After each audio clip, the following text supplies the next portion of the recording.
lunch serye kahapon. Ito na nga, may bisita kahapon ang mga amo. 16 lahat sila kasama yung mga amo ko dito. Ang request nila ay couscous, tapos molokhia leaves yung dry, tapos nag-request din sila ng salad, apple salad. Pagkatapos ko ang nagkape ng umaga ay nilabas ko na yung mga karne. Gumamit ako ng lamb meat na may bones. Ginamitan ko ng pressure pot at naglagay ako ng konting luya, paminta at cinnamon stick. Ito naman ang pagkain ng mga nanay. Beef slice yan at lutuin kong pinashortcut na paris. Pinagsabay ko na lahat dahil wala ng oras. Naglagay lang ako ng luya, garlic, magic cubes, naglagay ako ng asukal, tuyo, naglagay ako ng paminta. Sobrang gutom ko kaya kumain muna ako habang nagpapakulo ng mga karne. Wala akong star anise kaya wag na kayo maghanap doon sa paris. Tapos nakalimutan ko yung onion kaya hinabol ko na lang. Pagkatapos kong kumain ay sinunod kong inasikaso itong molokhia leaves or saluyot leaves. Hinugasan ko ng maraming beses yan dahil mabuhangin. Sa isang kawali, nagisa ako ng maraming garlic. Kailangan maraming garlic talaga dyan.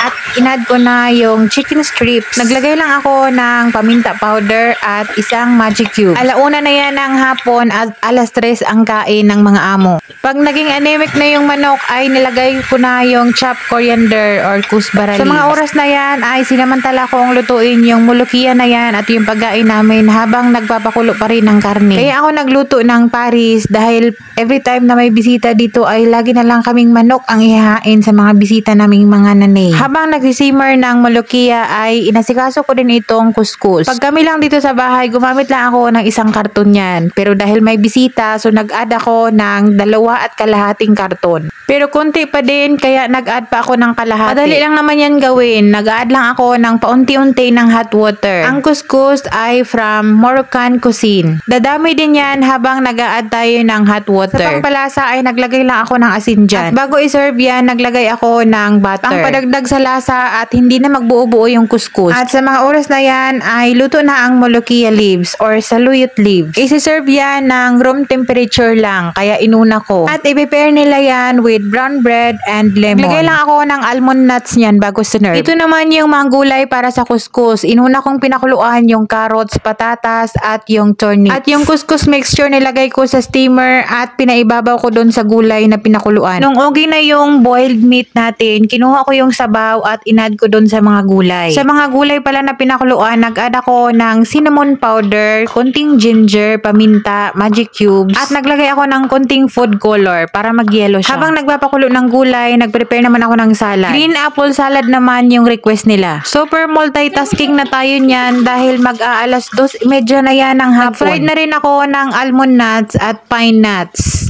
Pang-toppings yan mamaya sa molokhia leaves at yung apple salad. Ito namang green apple na to ay hiwain kong pang cubes para yan sa salad. At isusuko muna yan sa tubig na may asin para hindi siya mag-brown. Cucumber, apple, dill, corn at alusiman leaves. At yung zucchini at pumpkin ay nilagay ko na din dahil luto na yung mga potato at yung turnip. Ito naman yung green apple salad, sinuko na nga sa water na may asin. At ito naman yung dressing ng salad, lemon, olive oil at salt lang. Yung among ko kabado na pabalik-balik sa kusina. Wala na akong lakas.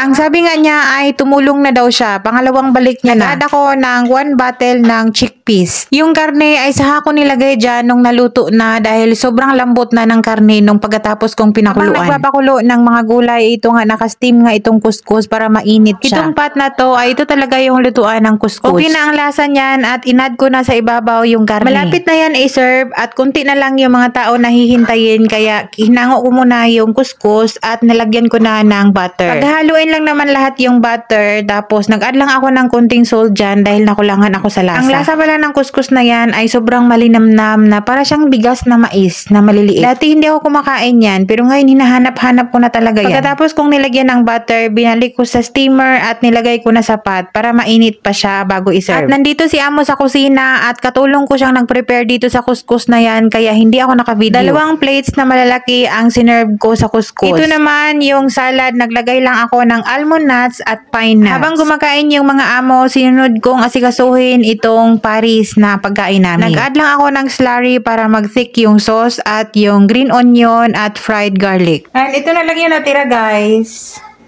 Tapos, yung couscous, isang plates, meron pang half ata na natira. And then, ito na lang. And sobrang tuwang-tuwa yung mga amo, pati yung mga bisita dahil nga, sobrang sarap daw. And sa ibang mga amo niyan, kasi nga nagtanong pa yung amo ko kung kakain ba daw kami nito or yung nurse na kasama. Ang sabi ko, kakain kami dahil ito yung hinintay din ni Fatima, yung nurse. Alam nyo guys, yung sa ibang mga amo pa niyan, hindi na yan magbibigay sa katulong dahil meron pa siyang plano na pagbibigyan niya. Nilagay ko daw sa magandang Pyrex and bigyan niya yung kapatid niya. No, kapatid ng amo kong lalaki. So sabi niya, kakain muna kami bago ibigay. Yung ibang mga amo niyan, iba talaga. Hindi yan magbibigay ng ganyan. Hindi na yan pakain sa katulong. Ibigay na yan nila diretso or ikikip na nila yan. Kain tayo guys. Unahin ko yung couscous. Mamaya na yung Paris. Ano pa picture naman? Kain tayo. Masarap yung Paris. Masarap? Masarap dahil Paris.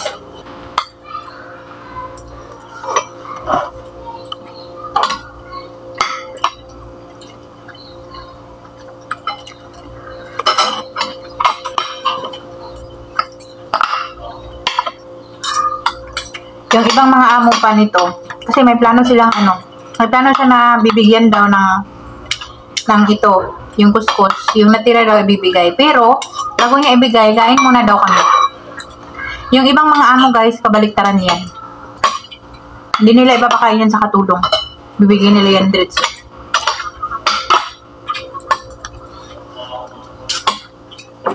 Hindi nang kagulan din pag couscous naman, hindi talaga namin salitan.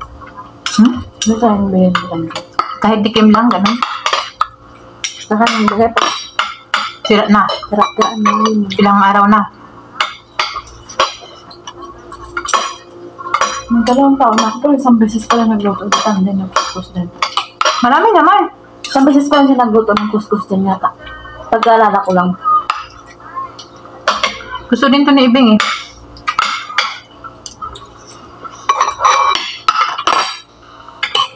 Yung couscous nila, may may tomato paste yun. Oh.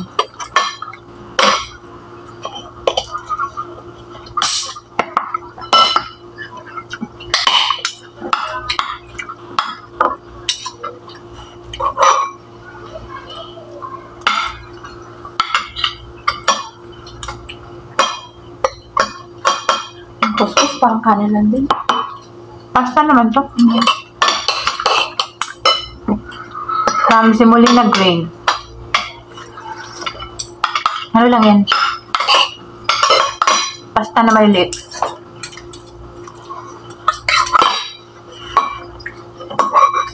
Dati hindi ako kumakain talaga nito. Pero natikman ko, na-addict na ako. Natapagay na, try ko talaga. Yan, pag na-try ko na pag iniubos na, hindi ako kakain. Ito, na-try naman niya. Ito. Ayun yung talaga. Ayaw mo. Di ba, Day? Natikman mo to?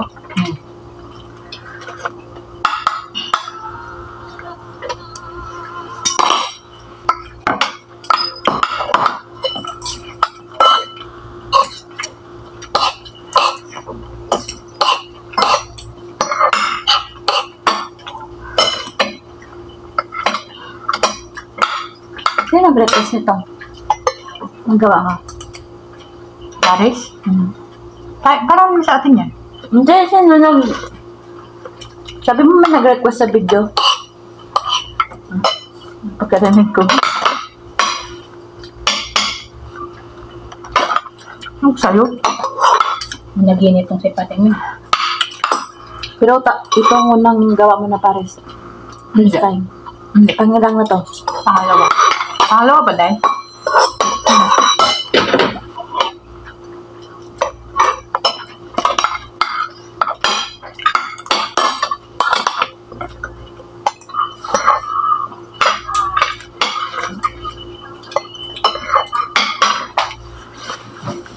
Hirap naman kumain dito. Parang yung Paris, di ba, isi-serve yan with kanin or di kaya pasta. Syempre pagkatapos ng kuskus, titikman naman natin yung Paris. At dito muna magtatapos ang ating vlog. Hanggang sa muli guys, maraming salamat!